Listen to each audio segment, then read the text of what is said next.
Worldwide, cardiovascular disease affects the lives of hundreds of millions. Dedicated CardioNerds everywhere are working hard to fight this global epidemic. These are their stories. Welcome back, CardioNerds. We are here for another amazing CNCR episode with colleagues from Christ Hospital in Cincinnati. We got Dr. Hanad Bashir, Dr. Hyunsoo Chung, and Dr. Dalia Aziz. Welcome. Folks, can you introduce yourselves? Thank you so much for having us, CardioNerds. My name is Hanad Bashir. I'm a second-year cardiology fellow at the Christ Hospital. I'm originally from Toronto, Canada, and I completed my residency training at Cleveland Clinic Akron General. I'm super thrilled to be here, especially alongside my co-fellows. Hi, my name is Dalia Aziz. I'm a second-year cardiology fellow. I'm from Columbus, Ohio. I did my internal medicine training at the Christ Hospital, and I'm very excited to be here. My name is Hyunsoo Chung. I'm a first-year cardiology fellow at the Christ Hospital. I'm a Korean American that grew up in Ann Arbor, Michigan. I completed my internal medicine residency training at Thomas Hospital, my medical school training at SUNY Downstate Medical Center, obtained a biomedical engineering degree at Cornell University. I've been a huge fan of the show for many years, and I'm excited for the opportunity to be here. Well, we are definitely excited to have you all here. So let's just jump right over it. But before we do that, take me to your favorite place in Cincinnati so we can set the scene and get ready to discuss a great case of cardiology. Imagine, CardioNerds, we're sitting on a comfortable patio on a Cincinnati summer afternoon as the sun sets over the city skyline. You can see the iconic suspension bridge at the background. We are gathered at a cozy table outside a charming cafe in the heart of Over the Rhine, a historical neighborhood in downtown Cincinnati. The ambiance is relaxed with soft jazz music playing in the background and the aroma of Cincinnati's signature chili wafting through the air as we enjoy our raspberry chocolate chip ice cream from the local ice cream shop. Wow, Hanad, this is extremely romantic, and I have been transported. You definitely should take up writing as well. Quite a vivid descriptions. And so with that, why don't we get started on our case? We have a 60-year-old female patient who presented to our facility following a syncopal episode. She had a past medical history for hypertension, hypothyroidism, secretory breast carcinoma that was estrogen receptor positive, progesterone receptor negative, HER2 negative, with a tumor size less than 20 millimeters and no metastasis to the lymph nodes. She underwent a left breast lumpectomy a year prior and sentinel lymph node dissection with negative margins. Her medications included cholesterol 50 micrograms once daily, levothyroxine 175 micrograms once daily, metoprolol succinate 50 milligrams once daily, and tamoxifen 20 milligrams once daily. She started tamoxifen due to her estrogen receptor positive breast cancer and was intended to be on it for 5 years, having only been on it for a year. She had no known allergies, no history of tobacco abuse, alcohol use, or recreational drug use. She had experienced a similar episode of syncope a few weeks earlier, accompanied by dyspnea and lightheadedness. She presented to an outside emergency department at that time. On arrival, she was hemodynamically stable. Notably, her D-dimer was elevated at 863, while her high sensitivity troponin remained within the normal range. Given her dyspnea, elevated D-dimer, and syncopal history, a chest CTA was performed to rule out an acute pulmonary embolism. The results were negative. She was discharged from that outside emergency department with a provisional diagnosis of potential orthostasis or vasovagal etiology for her syncope. So just to recap, we have a 60-year-old female with past medical history of hypertension, hypothyroidism, secretory breast carcinoma, who presented to the ED with recurrent syncope, dyspnea, and lightheadedness, with an elevated D-dimer who was discharged after a negative CTA of the chest. Dalia, what's the approach to a patient with syncope? So syncope is a quite broad topic, but to cover it briefly, it is a transient loss of consciousness secondary to reduced blood flow to the brain. Often, certain presentations are mislabeled as syncope, such as seizure disorders, post-traumatic loss of consciousness, and cataplexy. It's very important to have an organized diagnostic approach in order to reduce hospital admissions, medical costs, and increase your diagnostic accuracy. I find it very helpful to divide syncope into 5 general subgroups: neurally mediated reflex syncope, orthostatic syncope, cardiac arrhythmias, structural cardiac and pulmonary causes, and cerebrovascular disorders. Keeping those 5 subgroups in mind, you should always start your initial evaluation with a thorough H&P, physical exam including orthostatic vitals, and an ECG. If the diagnosis remains uncertain after the initial evaluation, patient syncope should be risk stratified into 3 groups: high, intermediate, and low risk. Additionally, in the 2017 ACC-AHA-HRS guidelines, they stratify patient risk based on short-term, which is less than 30 days, and long-term, longer than 30 days, morbidity or mortality based on the initial examination and history. Risk stratification is important because it guides management. Patients presenting with high-risk syncope features for short-term should be immediately hospitalized for further diagnostic testing and treatment. High-risk features are usually indicative of underlying cardiovascular cause that could lead to sudden cardiac death. This includes but is not limited to cardiac arrhythmias or acute coronary syndrome. Risk stratification also determines the selection of diagnostic tests you would be using. When underlying cardiac etiology is suspected, diagnostic tests such as echo, CT angiography, cardiac MRI, electrophysiology studies, exercise stress testing, and coronary angiographies are very valuable in establishing timely diagnosis in high-risk patients. The choice of study modality varies greatly based on the patient's presentation and risk factors. In contrast to patients presenting with high-risk syncope, low-risk patients are discharged home with reassurance. Thanks, Dalia. That's a great review. What happened to this patient next, Hanad? So she followed up with her primary care physician, who had ordered a Holter monitor and an echocardiogram. The Holter monitor results revealed a few ventricular tachycardic events, including the longest episode lasting only 4 beats and the fastest reaching 145 beats per minute. Otherwise, her average heart rate was 75 beats per minute with a minimal heart rate of 56 beats per minute. She also presented for her outpatient echocardiogram, which revealed a preserved ejection fraction of 60%.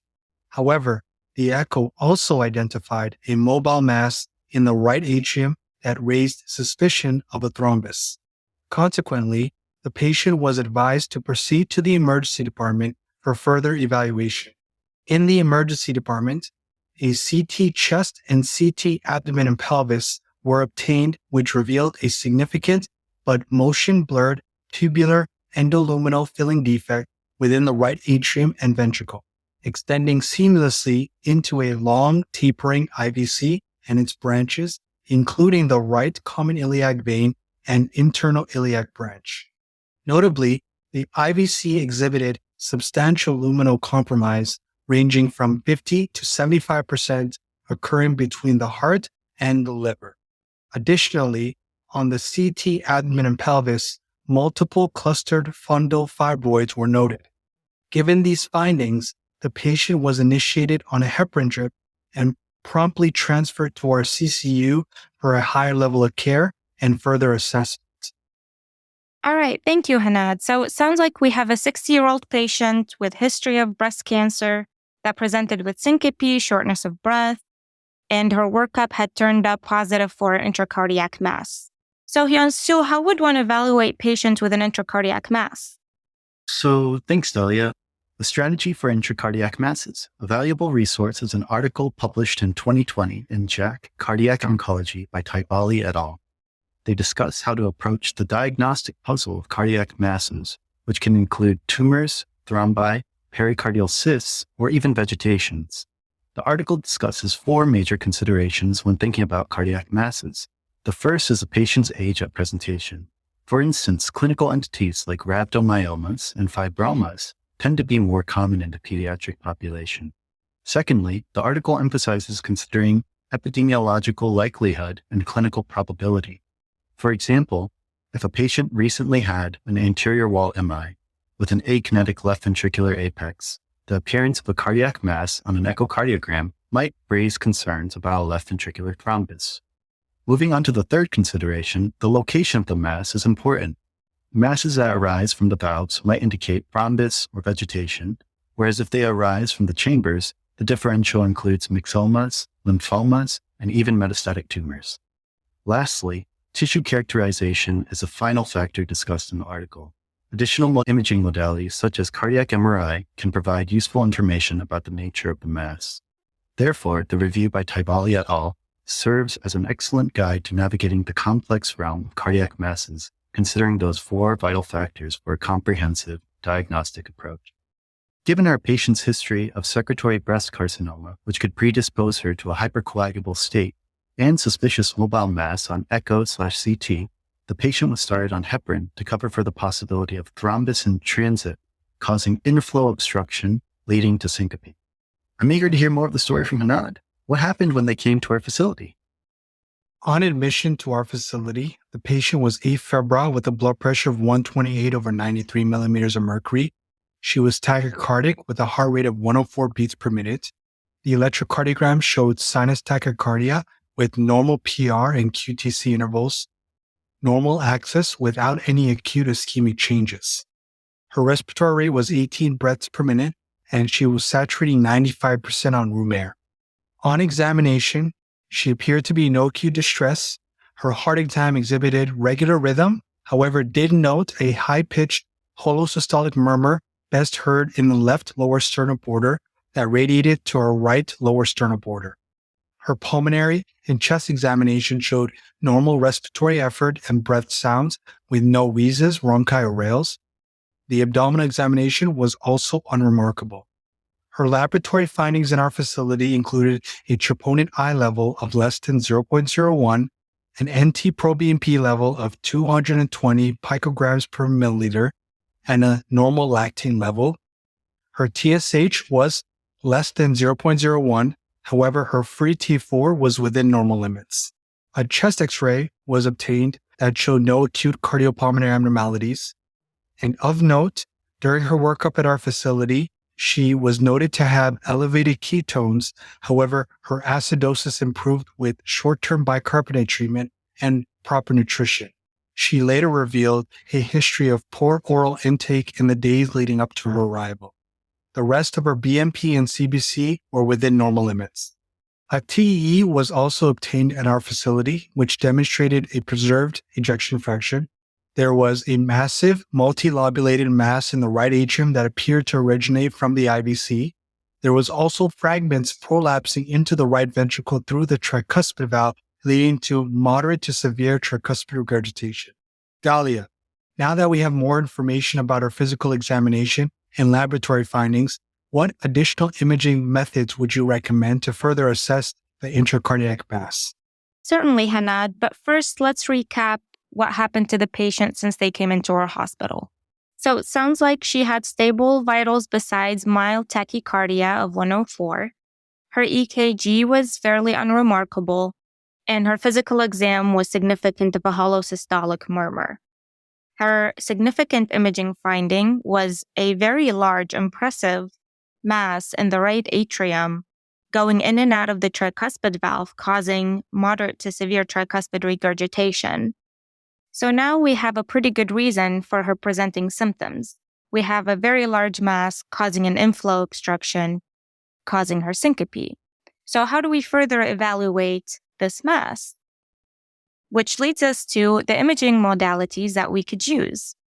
So there's a spectrum of options ranging from transthoracic echo and transesophageal echo to cardiac MRI, cardiac CT, and positron emission tomography. TTE is often favored because its widespread ability and non-invasive nature. TEE comes into play when we're suspecting valvular lesions or atrial masses. It offers insight into the size, shape, attachment site, extension, and hemodynamic effects. Ultrasound-enhancing agents and echocardiography enable quantitative perfusion imaging, aiding in the differentiation of various facets. This includes distinguishing thrombi, which display a non-enhancing pattern, from malignancies that demonstrate a hyper-enhancing pattern. Highly vascular malignant tumors like sarcomas or hemangiomas demonstrate greater enhancement than the surrounding myocardium. Benign tumors, such as myxomas, are less vascular and display lower perfusion. Advanced echo lets us gauge the hemodynamic impact using Doppler velocities as well. And 3D echo combined with TEE provides more detailed view of the mass's shape, location, and features compared to traditional 2D echo alone. Moving on to cardiac MRI, CMR is invaluable when echo findings alone fall short. CMR is exceptional at analyzing soft tissue properties, evaluating the dimensions, structure, consistency of masses, and their interaction with nearby tissues.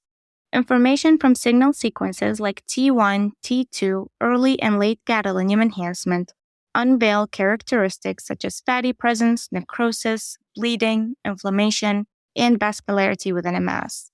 Notably, early gadolinium enhancement is especially effective in detecting thrombi. Cardiac CT steps in as another strong contender, boasting high spatial and temporal resolution, multiplanar image reconstruction, and rapid acquisition.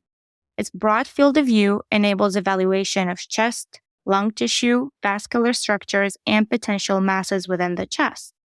Surgical approaches, coronary artery involvement, and calcifications can be assessed too. Unlike MRI, CT can detect calcifications within the mass, although it has less soft tissue resolution and subjects the patient to radiation. And finally, PET stands as another essential tool gauging tumors' metabolic activity. When CT alone doesn't decisively determine benign or malignant nature, PET/CT steps in, aiding in malignancy diagnosis and guiding biopsy location, staging, and cancer therapy planning.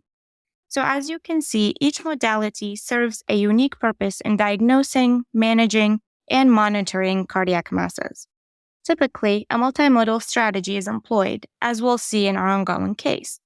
Now that we've discussed variable available imaging techniques for assessing cardiac masses, I see why Hyunsoo might consider the possibility of a thrombus.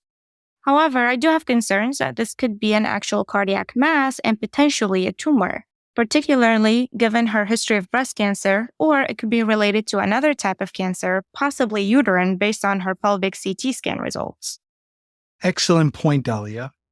Now, before I continue with the case, let's kind of shift our focus to kind of discuss briefly of cardiac tumors.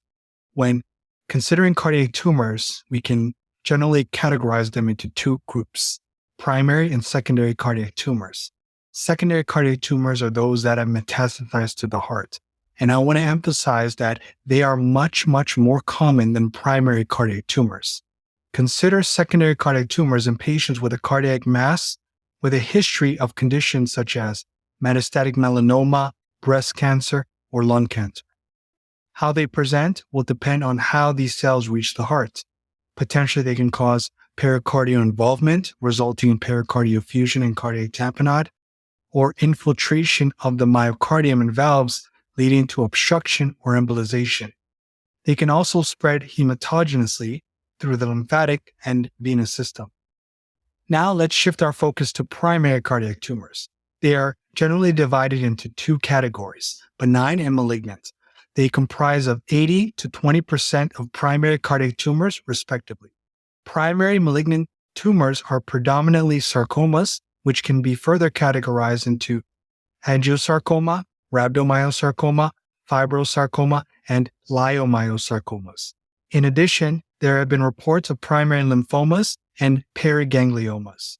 Primary benign cardiac tumors include myxomas, which are the most common.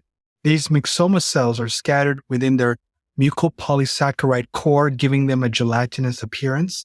Think of a pedunculated structure attached to the left atrium, although the location of cardiac myxomas can vary. Then there are papillary fibroblastomas, usually found on the valves and typically present on the left side of the heart. These two are usually pedunculated masses with frond-like structures protruding from their core. Next are lipomas, comprised of fat cells, typically found in the subendocardial layer, affecting the conduction system, but they can present on valves or any part of the heart. Fibromas consist of fibroblasts and are mostly found in the left ventricle, while rhabdomyomas are made of underdeveloped cardiac myocytes and usually present in the ventricle. Other types of tumors include Purkinje cell tumors, which are exceedingly rare. Still, the latter three that I mentioned are much more common in the pediatric population. Phew, thanks, Hanad. That was a thorough overview of cardiac tumors. What happened next with our patient? Was it a tumor or a thrombus? Our working differential diagnosis was clot-in-transit for our patient, but this could have been a tumor. Ideally, we could have gone a cardiac MRI for further evaluation of this mass to help differentiate between the two. But she needed more emergent management due to the large size of the mass and her signs and symptoms suggesting of life-threatening inflow obstruction. There is no definitive guidelines for the treatment of clot-in-transit. Clot-in-transit is defined as the presence of a mobile echogenic material in the right atrium or right ventricle. Treatment decisions should be made by a case-by-case basis, and management plans should include or consider individual patient factors such as hemodynamic stability, RV function, the presence of PFO, and the presence of malignancy. Intervention options for clot-in-transit include catheter-based thrombolysis, IV thrombolysis, surgical endovascular thrombectomy, and anticoagulation therapy. Catheter-based thrombolysis involves high-frequency ultrasound exposure near the clot surface, catheter-directed thrombolysis, mechanical thrombectomy, and endovascular clot suction. These have high success rates, but potential limitations for bulky thrombi. Surgical embolectomy is recommended for hemodynamically unstable patients, but it involves substantial surgery and cardiopulmonary bypass. Anticoagulants are an option for clot-in-transit patients in whom surgery is contraindicated. Although they do not affect existing clots, they may lead to bleeding or thrombus fragmentation. And lastly, systemic thrombolysis can improve RV function, reduce pulmonary hypertension, and dissolve clots in multiple locations, but carries a high risk of thrombus embolization. So in our case, there was a multidisciplinary meeting with interventional radiology and cardiothoracic surgery. After a discussion with the family about the possible therapies for the clot-in-transit, the decision was made to proceed with IR mechanical thrombectomy. Interventional radiology felt that the patient was a good candidate for endovascular intervention. Initially, angiovac was attempted but unsuccessful. For those who don't know, angiovac is a vacuum-operated device that removes large clots. It is used with extracorporeal circulatory support to remove fresh, soft thrombi, emboli, or vegetations in the right atrium and ventricle, superior and inferior vena cava, and iliofemoral veins. After 2 attempts with the angiovac, the procedure was aborted. We went back to the drawing board, and the decision was made for cardiothoracic surgery for surgical thrombectomy. But prior to that, a coronary angiogram was completed to ensure no significant coronary disease, which showed angiographically normal coronary arteries. Later that day, the patient underwent cardiothoracic surgery. That was a wonderful summary, Hanad. So what did they end up finding?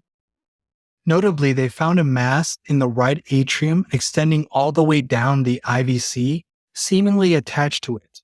Once freed, the entire mass was removed. Additionally, there was a small mass found in the tricuspid valve situated between the posterior and anterior leaflets, but attached to the papillary muscles. This was also resected in its entirety. On gross examination, the mass was a cylindrical shape, homogeneous tan color, rubbery soft tissue measuring 25.5 centimeters in length and 2.3 centimeters in diameter. The mass was sent to pathology, and later histology confirmed it to be an angioleiomyoma. A second, smaller mass was removed from the tricuspid valve with histology consistent with a leiomyoma. Given the presence of uterine fibroids identified on the CT abdomen and pelvis, there was a concern about a uterine origin. Estrogen receptor and progesterone receptor staining were strongly positive on path images, leading to the discontinuation of tamoxifen. Subsequently, the patient had a relatively unremarkable course with plans for a hysterectomy in the near future. She has experienced no further dyspnea or syncopal episodes and is doing well as of today. Hyunsoo, can you talk a little bit about angioleiomyomas?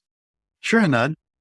Angioleiomyomas are a rare benign tumor classified as pericytic, perivascular soft tissue tumors.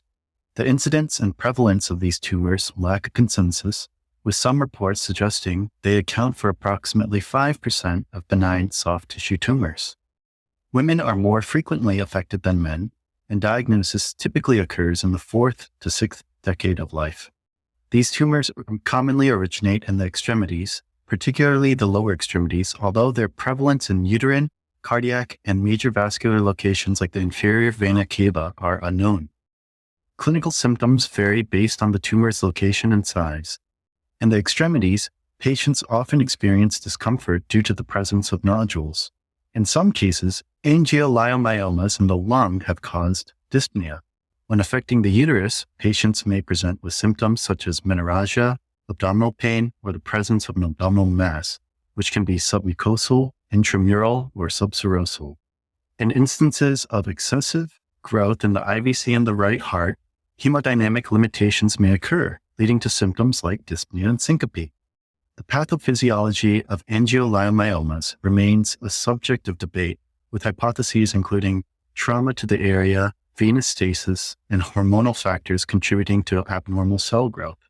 Histologically, they're characterized into capillary type, venous type, and cavernous type.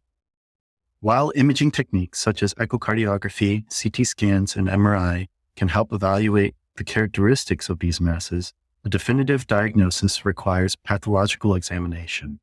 The primary treatment for angioleiomyomas involves surgical excision of the tumor, which has proven effective in preventing recurrence.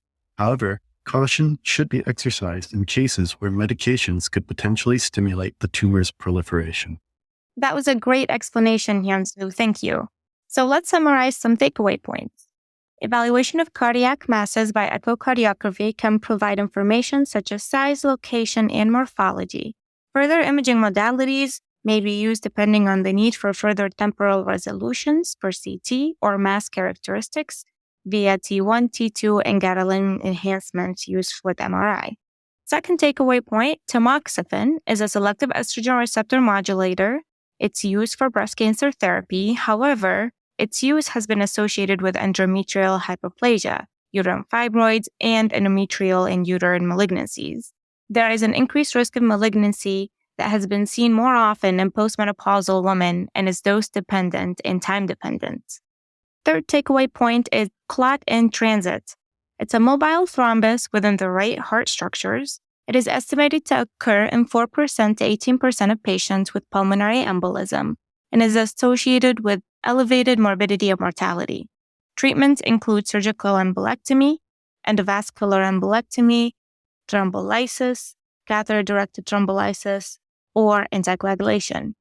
And finally, angioleiomyoma is a rare benign pericystic tumor which most commonly affects the extremities. There are case reports of other affected sites, including the uterus. Invasion into cardiac structures is extremely rare, which makes our case very interesting. And the only established treatment for it is surgical resection. Hanad, Hyunsoo, Dalia, that was a masterclass presentation. We learned a ton about your patient. We learned a ton about your hospital and the great management of a patient like this. And ultimately, I'm really glad to hear that she's doing well and the diagnosis has been made. And so we cannot thank you enough for presenting this case and taking care of this patient. So thank you for joining us today. We really appreciate it. Thank you, Dan, for allowing us to participate in your amazing podcast. I just want to take the opportunity now to briefly talk about our fellowship program for a minute. Christ Hospital holds a special place in our hearts, and it's the main reason why we are all here today. Our experience goes beyond the exceptional opportunity to work with world-renowned and very approachable attendings. It extends to the remarkable volume of cases that we encounter, from the CCU and the management of mechanical support devices to managing VADs and cardiac transplantation on our heart failure service. This exposure introduces us to a wide range of diverse pathologies and enables us to actively participate in groundbreaking clinical trials, even as general cardiology fellows. Our program offers numerous opportunities to explore various aspects of cardiology. We can also pursue levels 2 and 3 training in multiple imaging modalities, including cardiac CT, cardiac MRI, echo, and nuclear medicine. This comprehensive training equips us to not only become proficient cardiologists, but also provides a strong foundation if we choose subspecialty training in the future. I believe I can speak for all of us when I can say that we are all extremely excited to be the pioneer batch, trailblazing this new path and help shape the future of the Christ Hospital. And now for our ECPR segment for this episode, we introduce Dr. Wojciech Mazur. Dr. Mazur serves as our Advanced Cardiac Imaging Director and the Director for our Hypertrophic Cardiomyopathy Clinic here at the Christ Hospital. He is an invaluable asset to our cardiology fellowship program by offering exceptional leadership, mentoring, but above all, he enriches the educational experience for us fellows. Thank you very much for inviting me to this episode of CardioNerds. I'm Dr. Wojciech Mazur. I'm Director of Advanced Cardiac Imaging. This is a very unusual case, and I would like to just review our approach to cardiac mass. First thing, could be tumor, could be thrombus, could be vegetation, could be structural issue. Number one, make sure that this is not the normal structure, such as hypertrophy crista terminalis or coumadin ridge. Then make sure not dealing with a benign variant. Most common benign variant which we see in cardiac MRI is lipomatous atrial septal hypertrophy, which was misinterpreted as cardiac tumor. Those are very obvious findings, typically asymptomatic, can be quite extensive, and spares fossa ovale. Can extend all the way to superior vena cava, occasionally compressing it. Other pseudotumor is liquefaction necrosis of mitral annular calcification, which is in a typical posterior mitral annular location, doesn't give legal enhancement except for capsule, has low T2 intensity, slightly enhanced T1 intensity. It's important to recognize this pathology as surgery can be fatal.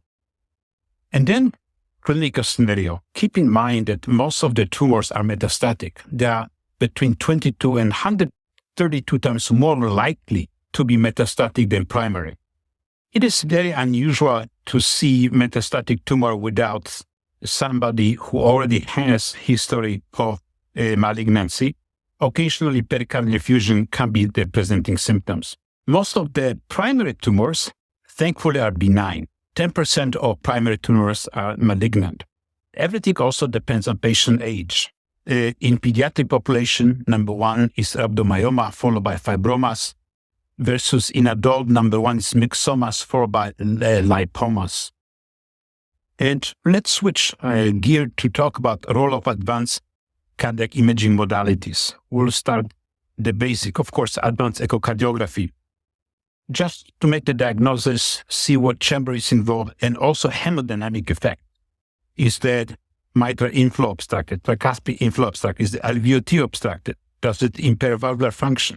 Cardiac magnetic resonance, we'll spend more time talking about this, but it provides us with tissue characteristic as well as allows us to distinguish from benign versus invasive behavior.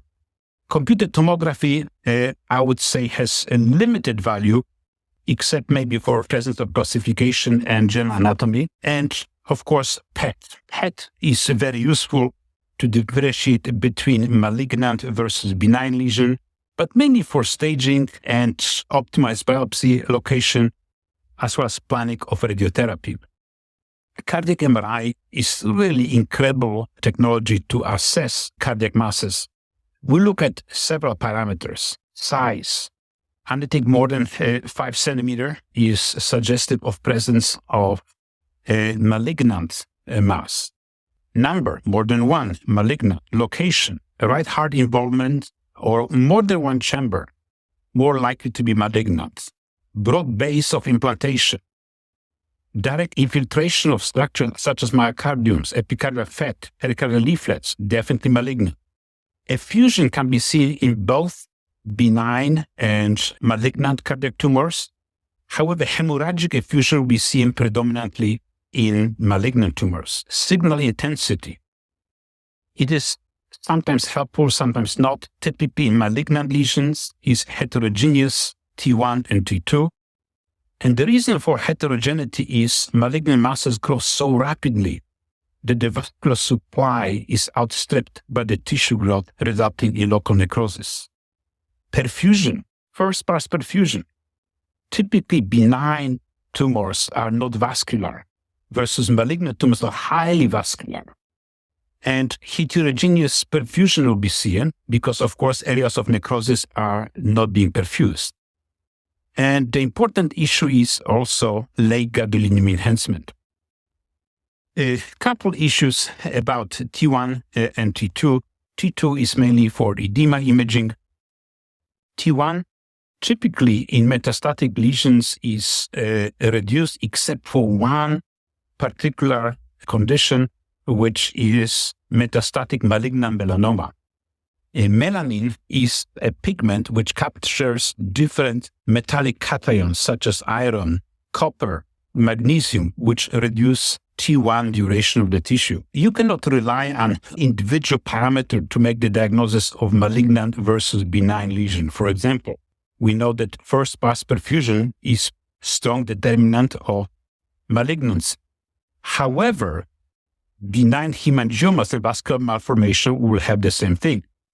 We also know that extensive late gadolinium enhancement is seen in malignant lesions. On the other hand, fibromas, which are benign, would have a very extensive late gadolinium enhancement. To summarize this short presentation, most important thing is tissue. As I learned in residency, tumor is the rumor, tissue is the issue, cancer is the answer. Thank you. Thanks for tuning in to another CardioNerds episode. The audio editing for this episode was performed by me, Adriana Mares, intern in the CardioNerds Academy, Health Chalsic, and student researcher at Yale Medicine. I invite you to check out the episode page for show notes and references. If you found this episode informative, please consider subscribing to CardioNerds on your favorite podcast platform and leaving us a review. It helps us spread the word and further our goal to democratize cardiovascular education. Finally, this podcast is not meant to be used for medical advice. The views expressed on our show and site do not reflect the opinions or policies of our employers. All CardioNerds content is planned, produced, and reviewed solely by CardioNerds. Stay tuned for more engaging conversations and explorations in our upcoming episodes. And now, it's time to make like an S2 and split.